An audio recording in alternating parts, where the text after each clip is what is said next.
ছাত্র জনতার অভ্যুত্থানে স্বৈরাচার হাসিনার পতনের পর দেশের বিভিন্ন প্রান্তে হিন্দু সম্প্রদায়ের ওপর হামলার অভিযোগ উঠেছে। মানবাধিকার সংস্থা অধিকারের বার্ষিক প্রতিবেদনে জানানো হয়েছে, এসব হামলার ৯৮% ছিল রাজনৈতিক উদ্দেশ্য প্রণোদিত। প্রতিবেদন অনুযায়ী হাসিনা সরকারের পতনের পর ১,৪১৫টি হামলার অভিযোগ পাওয়া গেছে। এর মধ্যে ৯৮.৪% ছিল রাজনৈতিক কারণে।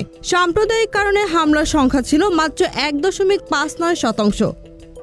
অধিকারের প্রতিবেদনে বলা হয়, এসব হামলা ছাড়াও বিভিন্ন এলাকায় মুসলিম সম্প্রদায়ের মাজারে হামলা ও ভাঙচুরের ঘটনা ঘটেছে। এসব হামলায় এখন পর্যন্ত ৮৮টি মামলা দায়ের করা হয়েছে এবং ৭০ জনকে গ্রেপ্তার করা হয়েছে।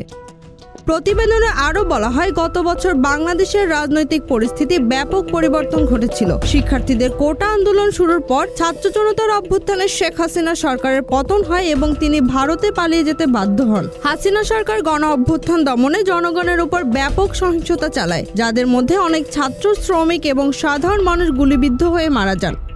অধিকার তাদের প্রতিবেদনে বেশ কিছু সুপারিশও দিয়েছে। এতে বিচার বহির্ভূত হত্যাকাণ্ড, গণহত্যা, নির্যাতন ও গুমের সাথে জড়িত আইন প্রয়োগকারী সংস্থার সদস্যদের বিচারের মুখোমুখি করার উপর গুরুত্ব দেওয়া হয়েছে। Z news, Dhaka.